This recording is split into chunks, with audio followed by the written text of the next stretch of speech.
Bueno, buenas noches a todos, bienvenidos a esta casa. Muchísimas gracias a Otilia, a toda la comisión directiva, gracias a los organizadores del Lunfardazo por invitarme. Y bueno, tal como dice el título, yo voy a hablar de Gardel como figura icónica del tango, construcción y vigencia de una imagen icónica de la ciudad de Buenos Aires, que es un trabajo que yo vengo realizando ya desde hace bastante, y cuando Matías me invitó para esto, pensé en incorporar a ese trabajo que ya había realizado la contribución e influencia del repertorio, su obra y el lunfardo en esta cuestión de la vigencia de la imagen icónica de Gardel en la ciudad de Buenos Aires.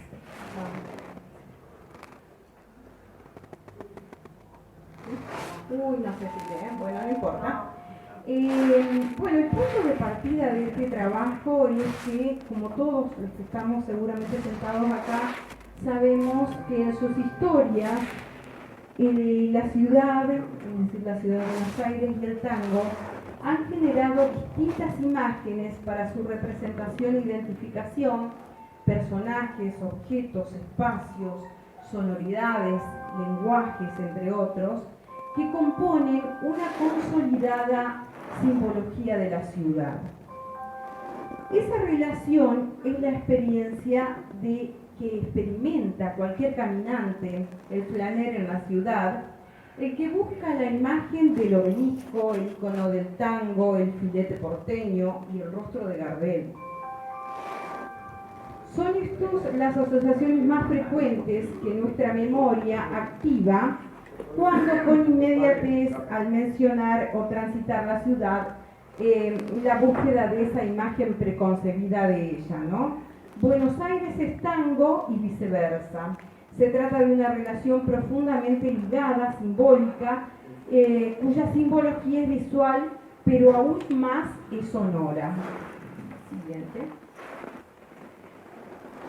Bueno, dentro de ese conjunto icónico decíamos que la figura de Gardel es una de las más antiguas y una de las más reconocidas y de mayor fuerza en la memoria colectiva, fundamentalmente para la comunidad porteña, ¿no? Lo ves, hoy podemos decir para el mundo, pero fundamentalmente para la comunidad porteña. La imagen de Gardel es más que una relación con lo físico. Ella está asociada a la voz, a su voz, que como ícono no es solo simbólico, sino que por su pertenencia pareciera cobrar cierta corporeidad. E imagen y voz se hacen indisociables e insoslayables en la relación con la ciudad. El interés por generar este trabajo de investigación y esta presentación está dada en la permanencia y en la vigencia de la imagen, ¿no?, de Gardel como ícono de la ciudad. Uno se pregunta por qué después de casi 85 años de muerto Gardel, uno se sigue tropezando a cada paso con la imagen de Gardel en distintos lugares, ¿no? Y porque no solamente eso en la ciudad de Buenos Aires, que como ustedes saben, hay un blog que va inventariando todos los monumentos de Gardel en Buenos Aires, las intervenciones de Gardel en Buenos Aires, dice que hay alrededor de 270 monumentos. No solo eso, sino que si uno, por jugar, digamos, pusiera en el buscador de la web la palabra Gardel, aparecen 31 millones, alrededor de 32 millones de resultados, ¿no? ¿Quién quisiera, qué Instagramer no quisiera tener en la web 32 millones de resultados? Bueno, estos datos no son casuales. El uso de la palabra obedece a las creencias e identificaciones largamente sedimentadas en el imaginario colectivo. Vamos a la siguiente. Bueno, estas son las imágenes más recurrentes, son unas fotos hermosas.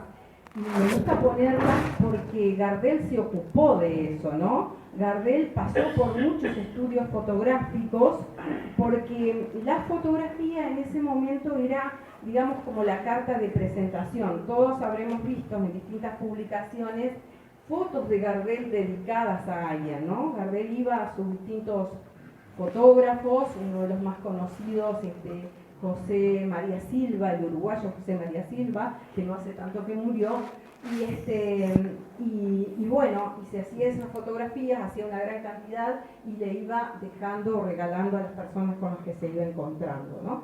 Esto es importante porque esto va a ser a lo que sigue, digamos, un dato para lo que sigue, que es que nosotros cuando, lo primero que se nos viene, ¿no? cuando hablamos de Gardel es, bueno, que fue un cantor extraordinario, que desde la juventud, que a su vez coincide con la primera época del tango, empezó a trabajar mucho en este género, que bueno, que es la figura máxima del canto, que tenía un color de voz excepcional, que tiene musicalidad y una emotividad desconocida y poco comparable con otras, que en sus interpretaciones mezcla intuición y observación en la interpretación.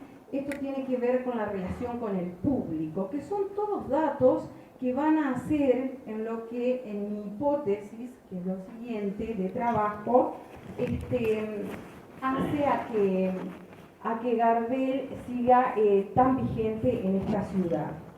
Al respecto, en este trabajo, como siempre uno se empieza haciéndose preguntas.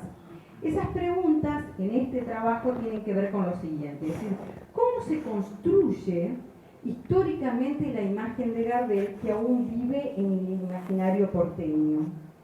¿Y cuál es la contribución que el propio Gardel realiza en la construcción de esa imagen? ¿Cuál es digamos, para este tema, cuál es la contribución del lunfardo en esa construcción de la imagen? Son preguntas. ¿De qué forma se sedimenta y se proyecta la imagen de Gardel post-mortem, ¿no? Porque ahora vamos a ver que hay como distintas etapas, como distintas capas de sedimentación en la construcción de esa imagen.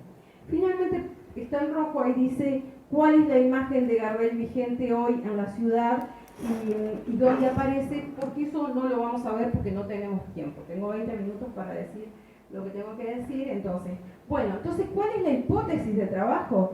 La hipótesis de trabajo es que el primer supuesto aquí es que la construcción de la imagen icónica de Gardel fue un proceso que continúa en actividad y que puede ordenarse en etapas o al menos en capas superpuestas, ¿no?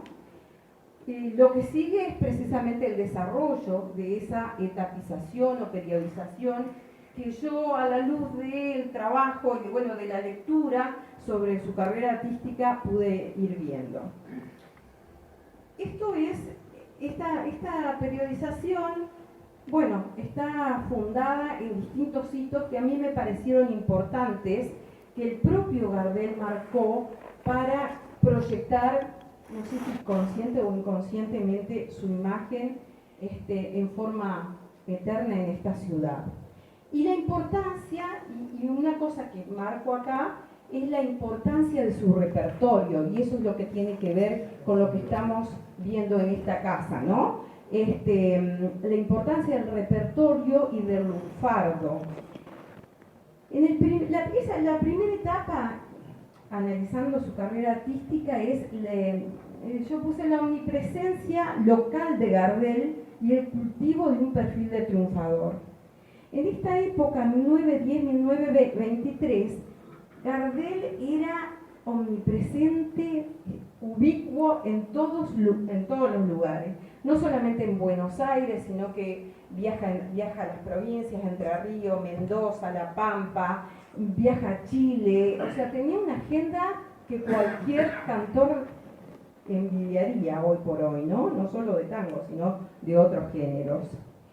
Y decimos ahí también lo acompaña un poco el tema de la elección del repertorio. En esta etapa, primero vamos a considerar que participa de ese hito que se llama Mi Noche Triste y que todos conocemos como el hito fundante del tango canción, ¿no es cierto?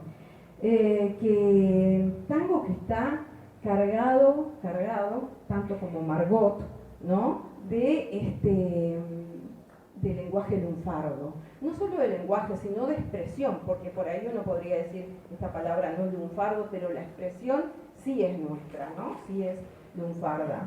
Entonces, y me parecía, o sea, más allá de que el repertorio de Gardel fue muy extenso, no solamente en la cantidad de letristas con los que él se unió para cantar, sino en la de géneros, ¿no? Todos sabemos que cantó folclore, que cantó shimi, que cantó distintos géneros, que él iba incorporando según entendía que la gente le gustaba eso, ¿no? La segunda etapa que yo pude identificar es la proyección internacional y la fotografía como medio de promoción, esto que les decía anteriormente.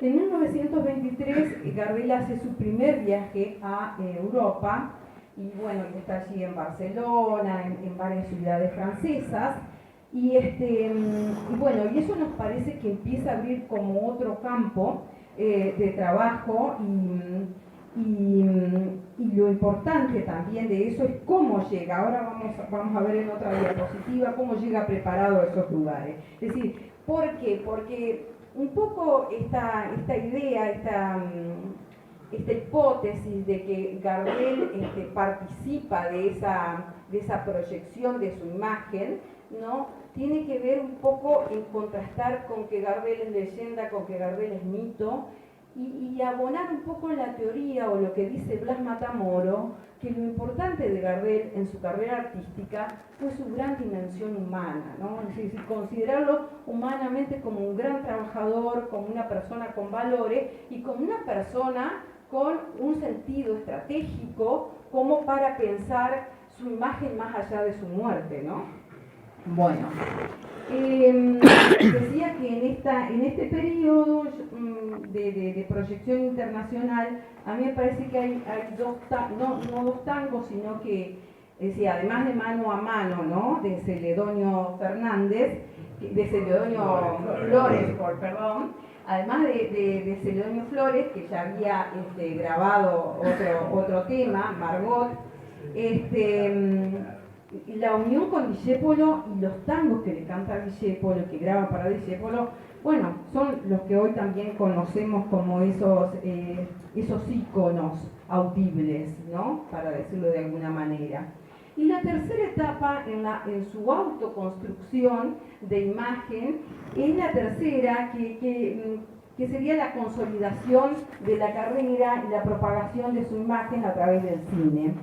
Y yo pongo que esa etapa es a partir del 32, que es cuando se une con Lepera, porque todos sabemos que el repertorio cambia y que además le dedica mucho espacio a ese repertorio y que muchas de esas canciones van a tener también el título de sus películas. Entonces me parecía que toda esa cosa hace que uno pudiera identificar eso como un mojón más, ¿no? En 1932 cuando conoce a Lepera.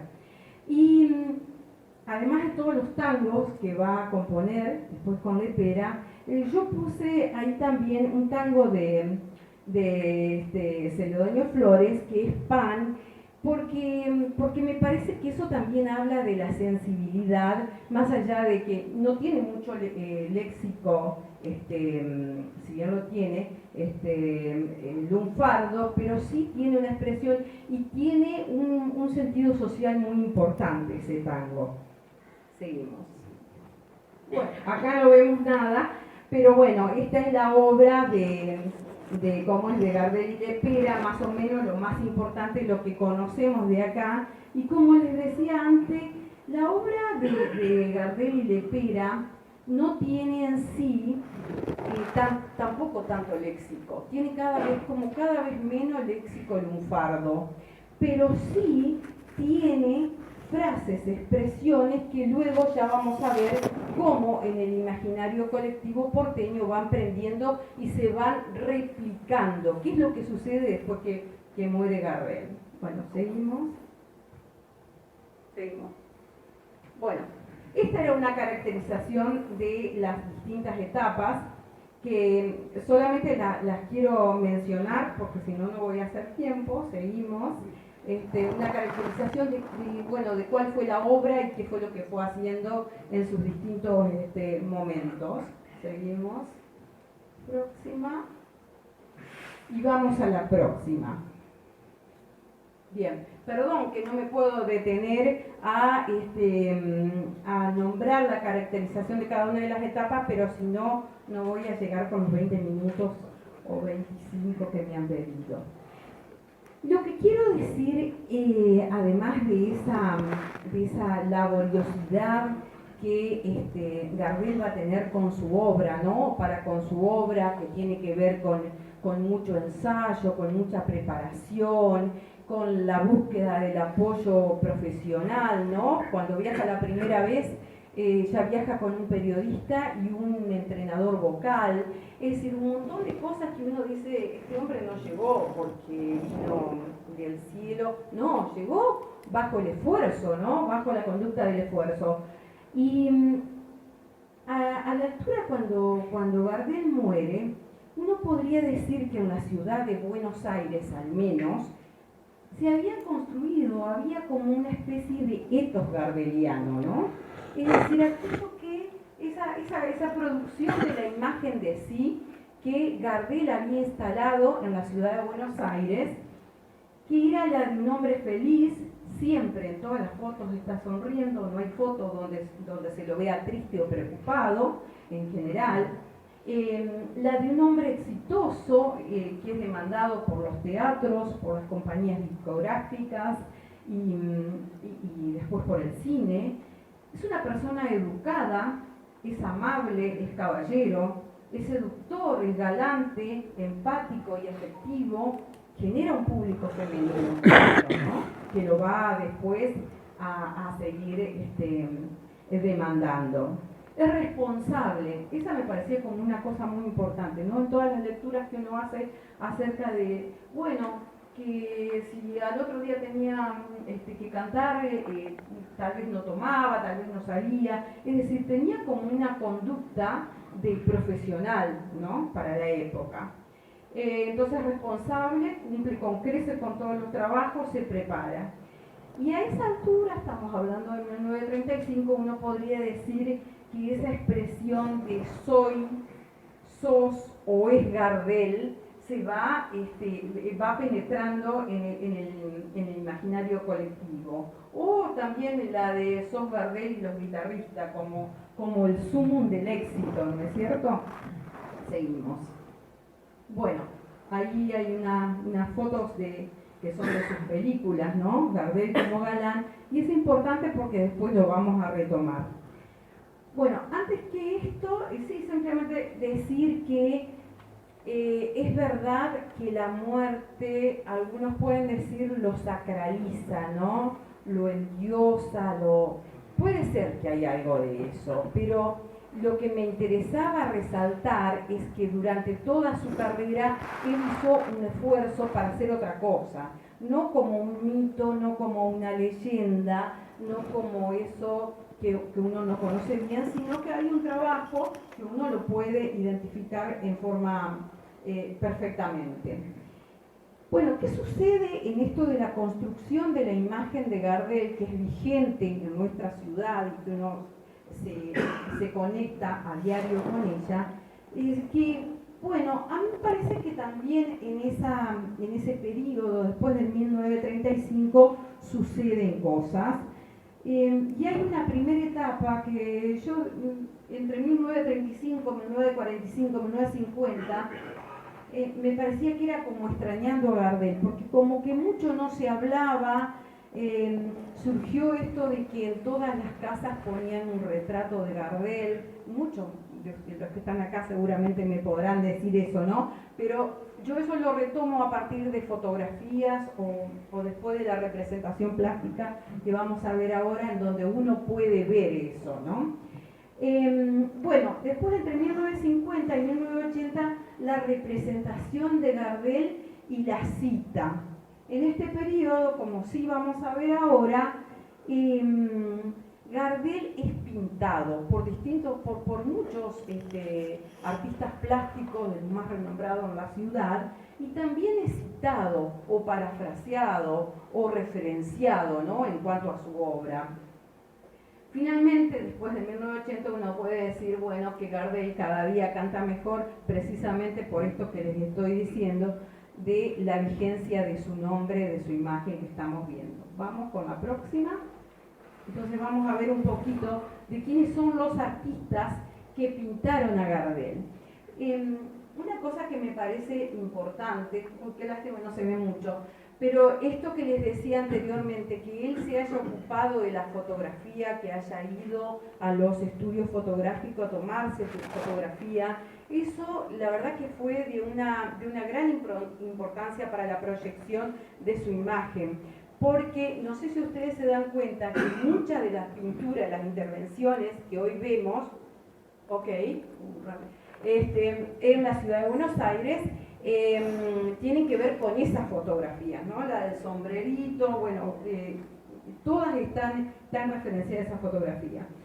Como decía, la primera parte que tiene que ver con la etapa del duelo, y esta es la etapa de la representación gráfica. Lo que veíamos en la anterior era un dibujo que seguramente muchos de ustedes vieron, que apareció publicado en los almanaques de alpargatas de Luis Medrano, que hizo una colección, y ahí estaban escuchando a Gardel. La verdad que la imagen, si pueden, googlearla después, porque es muy elocuente, ¿no? La forma en que todo serio, lo gestual, analizar lo gestual, estaban escuchando a Gardel. Este dibujo es de 1946. Lo que sigue es, una imagen muy conocida que muchos conocemos y que estamos vinculada con, pintada por Antonio Berni. No es pintada, ¿cómo? Mostrado. Exacto, sí. De la serie Ramona Montiel, y esto se llama Ramona escuchando a Gardel. Lo interesante de esto también es ver cómo Berni va a poner ahí el retrato, ¿no? Haciendo alusión a esto que decíamos de periodos anteriores. ¿Seguimos? Bueno, luego vienen varias, y vamos a hacer muy rápidamente porque no me queda más tiempo. Obviamente Hermenegildo Sábar le dedica al Troisma con amor en los años 70 un libro entero. Luego viene, me interesaba mostrar esto, Graciela Bello, que es una artista plástica contemporánea, porque en su blog ella habla de la relación de las mujeres con Gardel, ¿no? Y ahí pone varias, o sea, como triste, como pensando, y el retrato de Gardel. Seguimos, porque me interesa finalmente, bueno, este es más reciente, Daniel Kaplan, y es una reproducción de Rubias de New York, de la película El Tango en Broadway. Y lo que sí me interesa desde el punto de vista del lunfardo y desde el punto de vista de la expresión lunfarda, es lo que algunos escritores citaron, ¿no?, respecto del repertorio de Gardel, digamos, en su función de generación de secuencias narrativas. Y encontramos estas citas, estas referencias en poemas de Juan Gelman, Julio Cortázar, David Viñas y Osvaldo Soriano. Podemos ver rápidamente. Bueno, Mi Buenos Aires querido, de Juan Gelman, es de 1962, está parafraseando el mismo título, pero refiriendo a otro sentimiento de ese momento. El que sigue es, la novela de Soriano, escrita en el 74, No habrá más pena ni olvido, que es muy importante en esto que yo les digo de la reproducción de la imagen y de la palabra, porque esto, además de ser novela, se hizo cine después, ¿no? Entonces alcanzó mucho más público. No voy a describir nada, pero bueno, todos sabemos. La anterior, ¿perdón? ¿La anterior? Sí. Sí, solamente para decir que no habrá más penas ni olvidos, todos sabemos, lo toma del verso Mi Buenos Aires querido.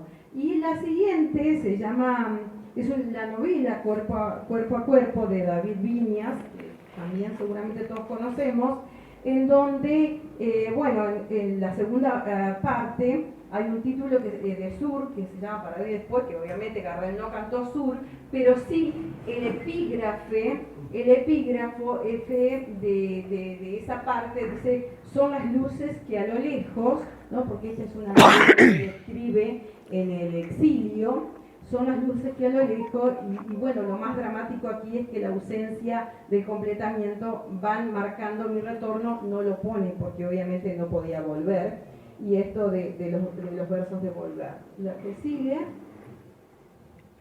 bueno, el poema Rechiflado en mi tristeza, que también no sé si conocen, de Cortázar, que obviamente es un verso de mano a mano.